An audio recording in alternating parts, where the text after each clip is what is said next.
Welcome to the episode. An exciting way to start off the podcast. I didn't even know you were freaking recording. I thought you were. Well, yeah, I'll cut all the beginning out. So today's topic is interesting. Yes.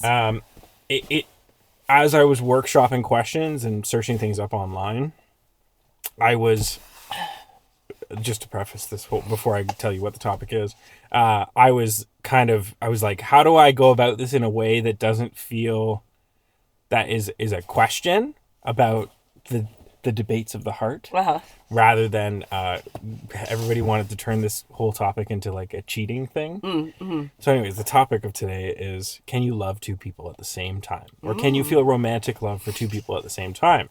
And so I really wanted to debate this. Okay. Because there's an easy answer to this, but I really wanted to debate what that actually means, what we're saying with that. Everybody wanted to turn it into like cheating. You're a cheater. If you think that, you're a cheater. Yeah. And I was like, oh my God. It's like any church person, like really serious church person, when they're like, if you think of sin, you're a sinner. Yeah. And it's well, it's not so black and white, but sure. Yeah. Okay. Here's my opening monologue. Mm-hmm. You ever catch yourself thinking about someone while laying next to someone else? Mm. Or worse, feeling something for someone new while still loving the one you're with? Some people call it cheating. Some call it polyamory. Some call it Tuesday. Today we're asking, can you genuinely, honestly, romantically love two people at the same time? And what does that mean? So, the first segment is, what is love, though? Oh, God. And an interesting part that I think we should start is, first off, can you love two people at the same time? I think you can, yes. It might be a different type of love, like slightly different, but I think you can, definitely. I mean, so there was actually an interesting quote that popped up. Mm-hmm. So my first thing is, you can definitely have love interest or romantic interest to two people at the same time. Yeah. 100%. Yeah. But I think where the debate happens, or where this question becomes a conversation, is when you go to this quote that I read, where it's like, if you love two people, always pick the second one, because if you really loved the first one, you wouldn't have fallen for the second one. I think I've read that one before. I think a lot of people have read that one before, yeah. and it goes over this whole topic, and while I agree with it, I also disagree with it, because once again, we live in a world of infinite possibilities. Yeah. And there's so many things that can happen. Mm-hmm. So, does love mean exclusivity or just emotional depth? Oh. In this context? Well, I think this turns into like, what is love?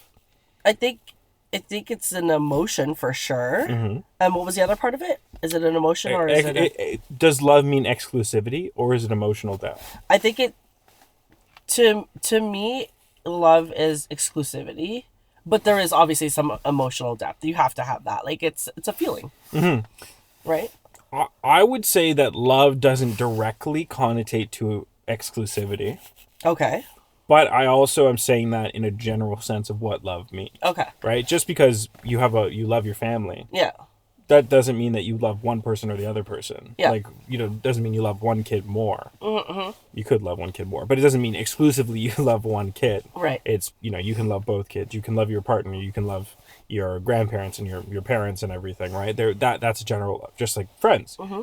You can love more than one. You can have a love for friends. Yes. In a romantic interest, I think that if there is that commitment, because what we're going to start talking about as we talk about loving a partner is, okay, well, if you're loving a partner and there's commitment to your partner, then it turns into like exclusivity. Yes.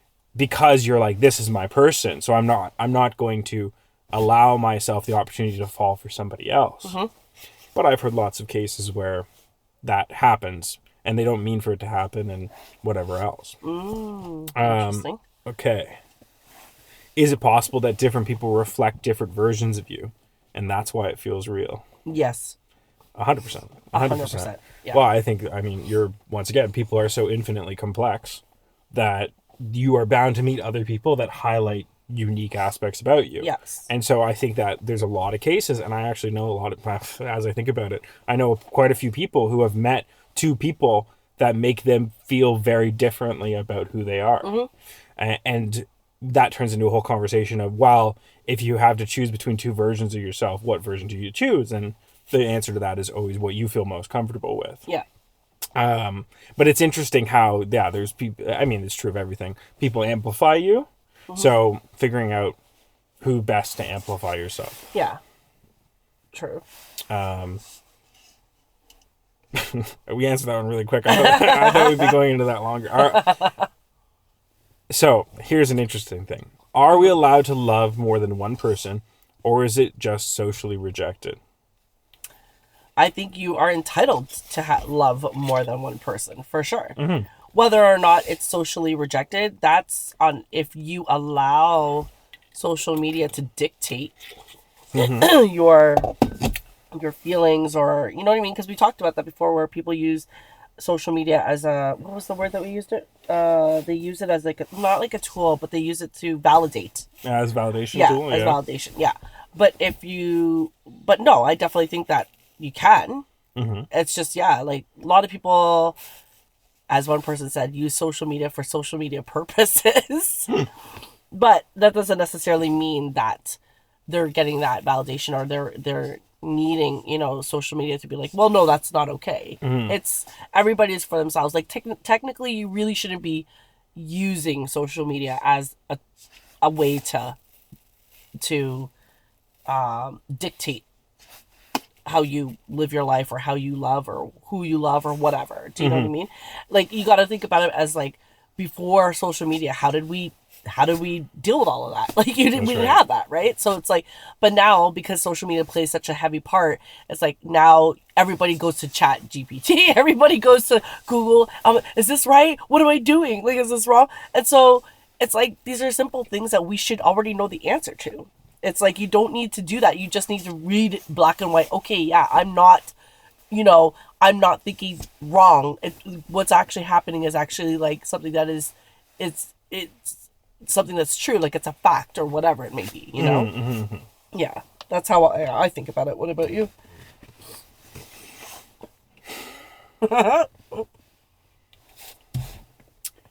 I mean, it's hard because it's circumstantial. I think that, I think just, human beings innately love people. Yeah. And I think that you're going to love a lot of people as you go about life.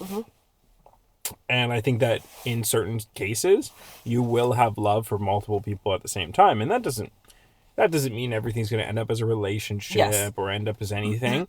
But I think that you can love as many people as you can have love for as many people as you can hold, as you can hold in your chest, 100%. or as many people as you have the capacity to love for. Yeah. I don't think that's innately wrong. No. I mean, villainizing people who are in a relationship, who something captivates them, or there's some love interest that happens. Like, yes, I can understand the moral and ethical side of it, and people being like, oh, you're going to hurt your partner and this and that and the other. And I'm like, yeah, but this is the world we live in. I know. Like, shit happens. Yeah. And it's sad if you're with somebody for a long time and then, someone comes along and it's like, oh, that's the person. And then they choose that person. Yeah. Because then the other person has to deal with that outcome. But at the same time, I mean, that is the world, and shitty things happen. And yeah. It's unfortunate that it's like that, and that's how sometimes it plays out. You kind of just gotta really play things by how you're feeling. Yeah. And just because you are, and this is where, knowing yourself and understanding your emotional capabilities is where you got to look at yourself and be like, okay, I'm in a relationship with my partner. I've chosen my partner. Something happened, some void, something I got triggered, bless you. I got triggered when this person did this thing, and not triggered, but I felt some type of way about this person when they helped me or did this or whatever. What am I lacking? Why do I feel that kind of way? And is it that I actually love them? Or is it just that I'm infatuated because they made me feel a way that I didn't realize I was missing? Yeah. Something like that. You got to really know yourself and dial it in. Yeah. Just to make sure you're not falling into an infatuation trap. Or Yeah. something along those sides. So funny I said the void part. Is one person filling a void the other can't. If you're okay, so I'm gonna preface this by saying I think in this situation let's talk about two people that you're potentially in a relationship with. Okay. We can go into the other subsections of it, but I think the idea is that you've gone out on a couple dates, or you've gone out to a party, or you're in the same social circles or whatever, and there's two people that you have a love interest for. You haven't committed to either one. You're romantically interested in both. Is one person the reason you fell for one person because this person couldn't keep up, or doesn't have a void? And then you can say this to relationships and everything, but yeah, then it turns into a cheating topic. I don't know. That's a good question. I think there's always a possibility of that happening. Is right? the main reason what? that they're filling a void? The reason you fall for person B is because person A, you couldn't fill a certain void? Yeah, so it's like how we talked about before, where it's like, you know how you have all the check box, the boxes, and not that person checks all the boxes, but yet you're going to go for the one that has like 50% of what it is that you like. Yeah, I definitely think so. And I think it's like, it's somebody different. It's somebody new. Let's just say you didn't meet them at the same time. You know what I mean? Maybe you met one at a different time, at a different point in your life, and now you met somebody else. So now it's like, okay, so they've come into your world. This person who was there has come into your world, and everything's fine, and you're romantically interested in them. But then there's somebody else that comes down the road, and you're just like, like, he looks pretty interesting, or she looks pretty interesting, and then you get to know them, and it's just like, yeah, there's something that is lacking. Like, I'm trying to use that in a very nice way, and that what you have in that current love interest that isn't there, that does bring you to somebody else, like does kind of, I guess, gravitate or have an attraction to the other person. Like and I think that happens a lot. I think it's just all depends again, like on what it is that you're looking for and what it is that you want. And if those are the things that you want, you should stick with those things, because you never know. Like, most of the time, it could be just like a fleeting moment with this other person. And it's just like, as quickly as it comes in, it fades out. Like, and then you've lost all of that with this one person because you decided to screw whatever was happening there and venture off here, but still have both. But kind of try to see what was happening over and where the grass is greener type of thing. Yeah. Yeah, I don't know. It turns into a hard discussion because, or not. I shouldn't say hard discussion. It turns into a multifaceted discussion, because now we're talking about mindsets and how you're feeling, and even down to like seasons and this and that. I think that yes, you can have romantic interest and romantic love towards multiple people at multiple times, and you can like people because you're like, oh, I find him handsome and endearing, and I find her this and this, and I find, like, that's fine. I think when we start talking about those nuances, where it's like, when you are with person, you're dating somebody, person A, and maybe you're getting 70%, and you enjoy their company, you enjoy how they are, they enjoy whatever. Yeah. And then you get the other 30% from person B, or maybe you get 40% from, call it 40, 50% from person B. Yeah. It's not that they're more compatible than person A, it's just that the thing you've been missing out on, the thing that you're, call it, hungry for, is what person B is able to provide. Yeah. And so this is where it turns into, this turns into choices. Yeah. And it turns into a debate on, what's important to you. Is that even though that person's 70% compatible with you, are those things that they're 70% compatible with you with, are they not worth it compared to the other 30% that they're missing? Yeah. I agree. Yeah. That's the hard part, I think, for a lot of people too. Yes. You know what I mean? To make that choice and be happy with that choice and not venture and go back.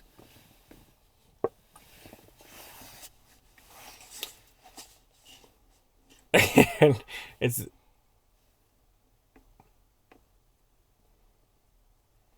does loving two people mean you're deeply capable or emotionally unsettled? So this is interesting. I put this in because I put this in because I immediately I disagreed with it. I was like, okay, obviously if you have love for multiple people, there is some level of capability that you have on the 100%. emotional side. Yes. But then I thought this was interesting because people will, I'm sure there's a group of people, a subset of people who will masquerade as I am deeply capable of emotion, but in reality they are just, what's the word I used here? Unsettled. Mm-hmm. It's not that, it's not so much that they have capability, it's just that they're so scrambled, so broken, and so they're kind of doing this in every direction. Yeah. So. Yeah. I agree with you. I agree with you on that for sure. Yeah. Yeah.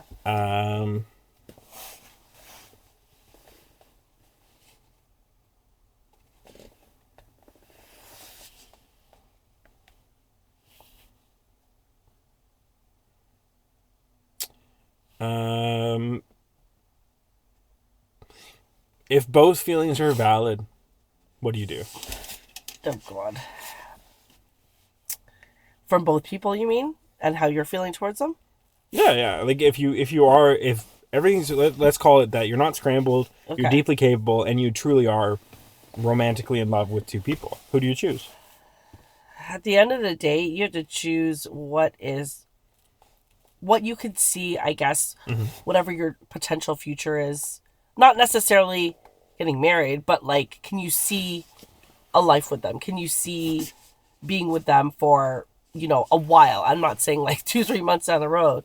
Like, are they a good fit for like, if you were having issues or you were having a problem or whatever, would they be able to be that person that you can lean on? Mm-hmm. You know what I mean? Like emotionally, not necessarily financially. I'm talking like emotionally be there and not just be like, okay, well, again, it's just a moment and that was just like a feeling, you know what I mean? At that moment in time.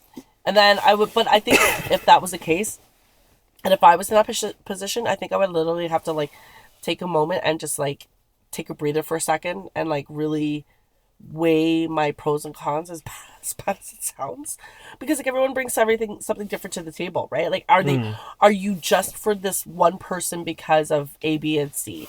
But again, it's like, are those going to fulfill what I'm looking for? Or is it just because it's like I just met them and like I've actually like gotten to know them a little better and like we actually like vibe really well, or like what, you know what I mean? So, and at the same time, you need to know what they are wanting. Both people are wanting as well, because that should be able to help determine which one you're going to go to. Mm-hmm. If you're saying one thing but you really want to just fuck around, go and fuck around and stay with that one, right? Yeah. But if you're really wanting to be with somebody who actually does want to have the same intention as you, then maybe you should be sticking with that one and ride that one out and see what happens. Yeah, and I think just I would agree with you. And going off that point, I think very much if you sit and you're just like, you allow yourself to think about it for a good time. Yeah. Like if you sit by yourself in quiet for 30 minutes, yeah, I think very quickly the right choice will call it manifest itself. Mm-hmm. But I think it's more that once you start weighing pros and cons and you take your head out of the thick of it,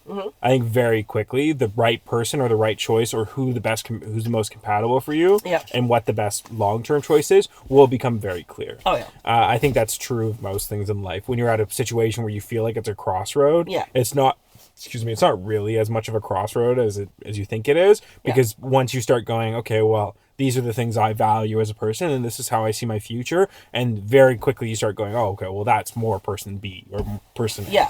And of course there's always the saying of, if you really love person A, then you wouldn't have fallen in love with person B. Agree. That's right.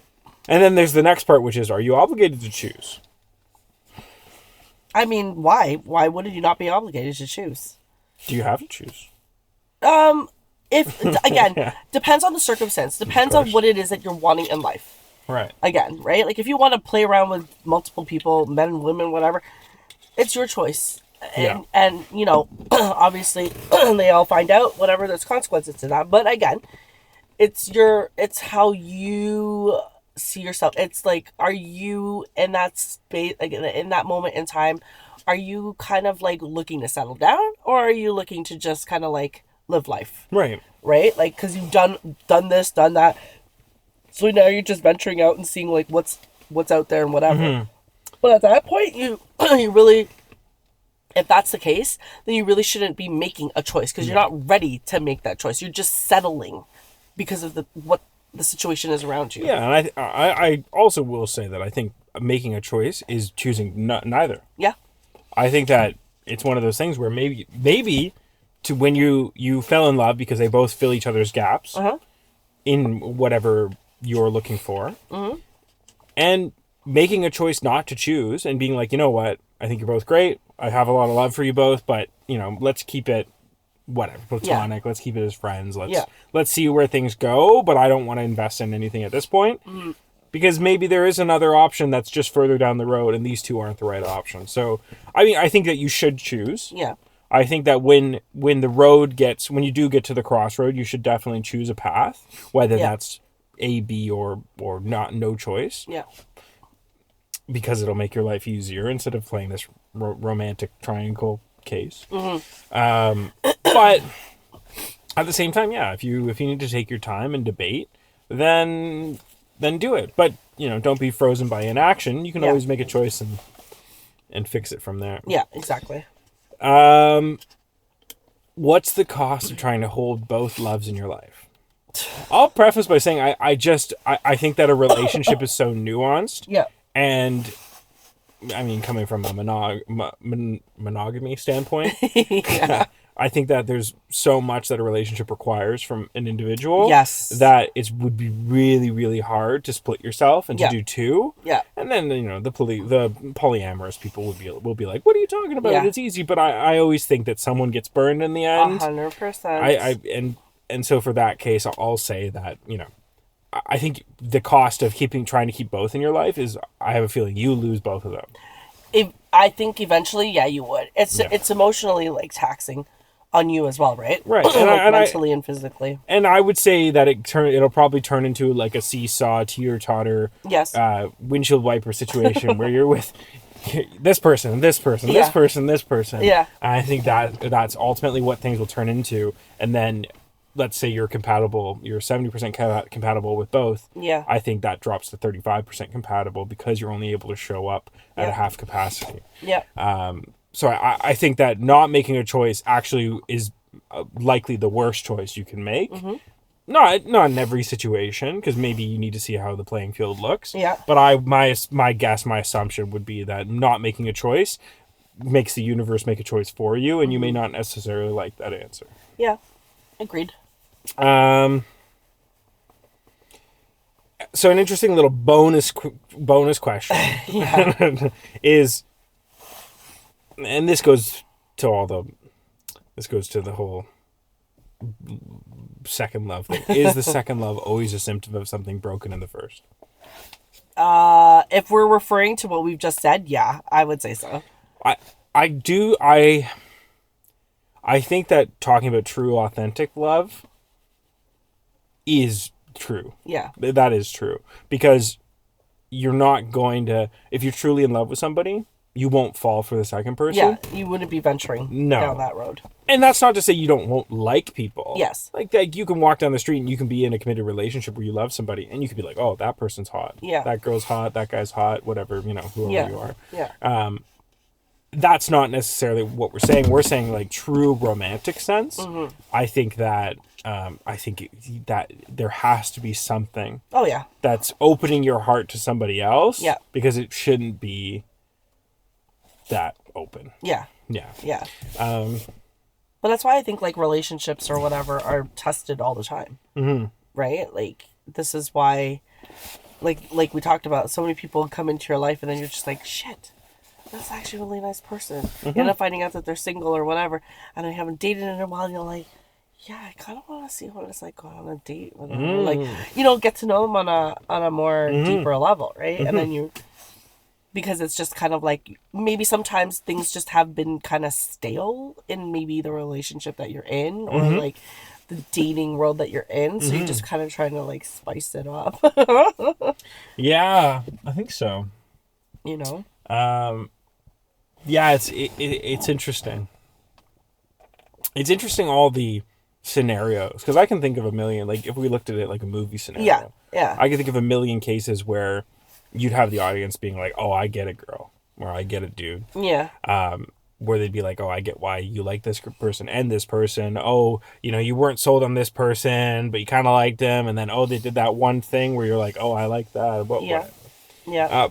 So it's a very tricky, nuanced thing. I think ultimately there is something deep down on why you're falling for these two people at the same time, or maybe you're not fully committed. You're not fully romantically into any one person. Yeah. And I think that's why. That could be a case too. Yeah, I really do think that saying of if you love two people, pick the second one because you wouldn't have fallen in love with them if you really truly love the first person. Yes. I do believe that, and I think that is true. Yeah. From that side. Yeah.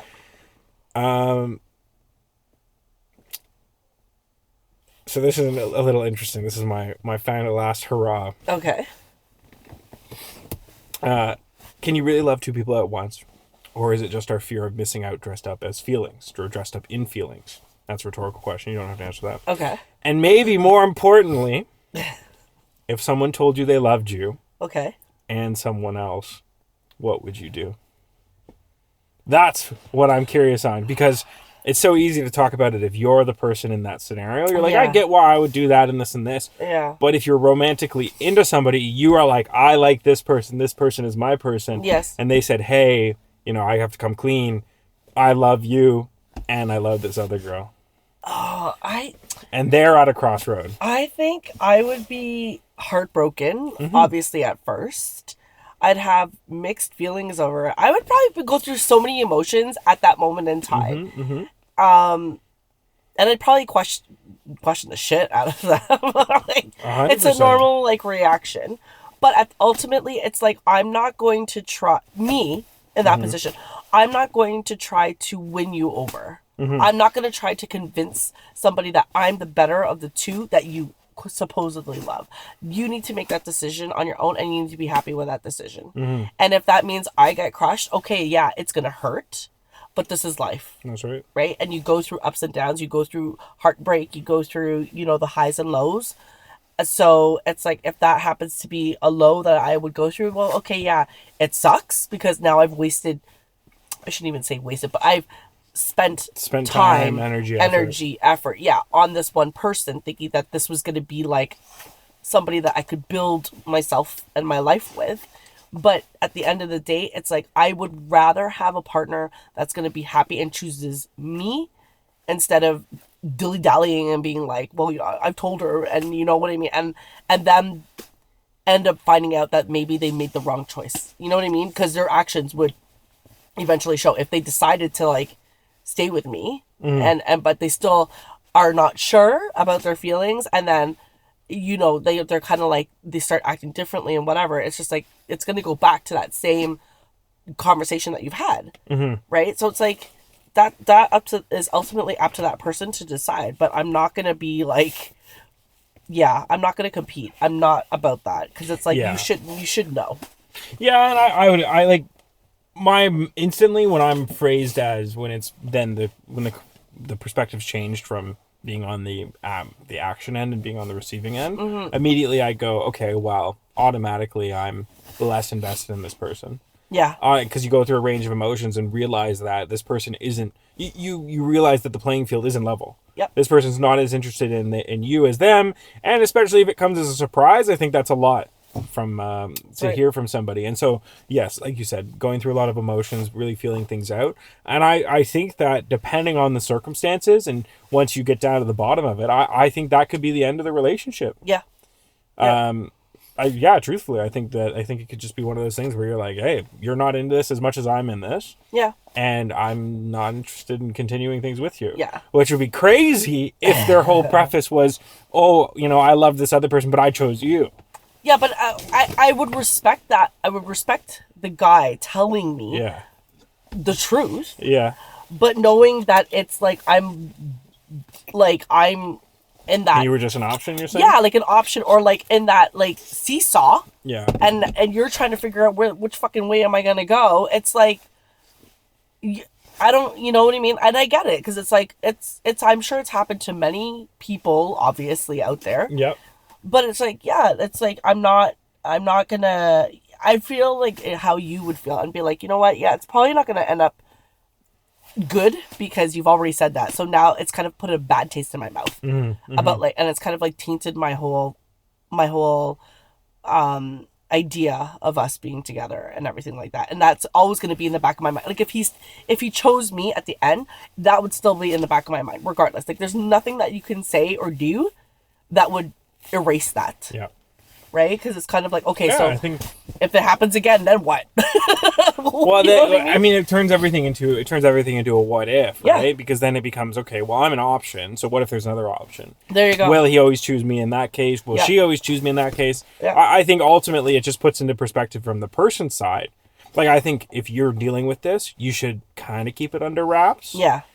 This might be one, going back to our last conversation about secrets. Yeah. I think this is one of those things where maybe you should keep a secret, because that's something that person doesn't need to know. Yes. Like, this is something that you have to make a choice about. Yeah. And you make whatever choice, and you action that choice. Yeah.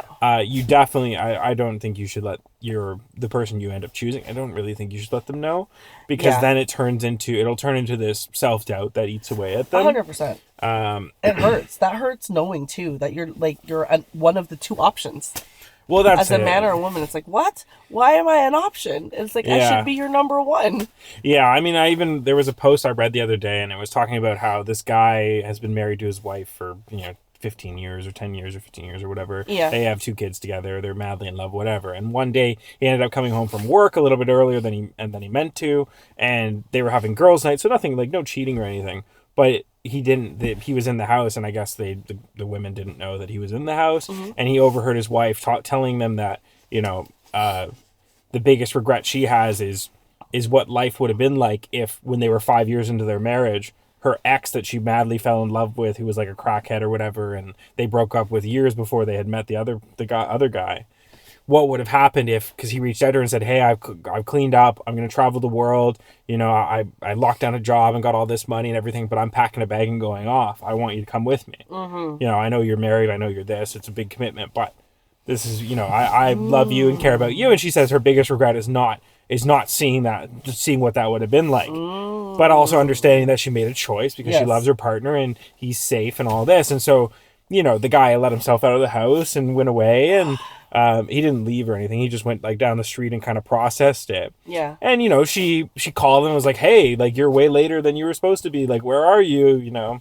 And he came home and he talked about being in this zombie-like state where he's interacting with her, but only pleasantries. And she's like, are you okay? Like, what's going on? Yeah. But he's like, now I can't unsee what I've heard, or I can't unhear what I've heard. I know that this, at the end of the day, she has this in the back of her mind that I'm just an option. Yeah. And it's a lot to somebody's ego, to be honest. Well, yeah, I think, it's ego. And in that case, it's like, you're just like, oh, I was the safe option. I wasn't the exciting option. Yeah. I was the safe option. Yeah. And so it's always, I think it's a really hard thing to navigate. And it's something that you should definitely, I would say, get yourself out of ASAP. Because it's just it's not quite a problem you want to deal with. No, definitely not. So, yeah, I'm curious what you guys think. Yes. We always get lots of good comments. So I'm sure we'll get a lot about this and what people think. And I'm sure we'll be like... People just want to be like, play the damn field. Who fucking cares? Date this, date that. I can already... Date the world. I can already envision what people are going to be saying. Why stick to one person? Have fun with all the people. I know, right? Oh, yeah. Oh, I can already see it. Yeah, but we're curious what you guys think. Let us know, comment, and if you guys know us personally, obviously bug us. And we'll catch you guys next week. Yes. Cool. Cool.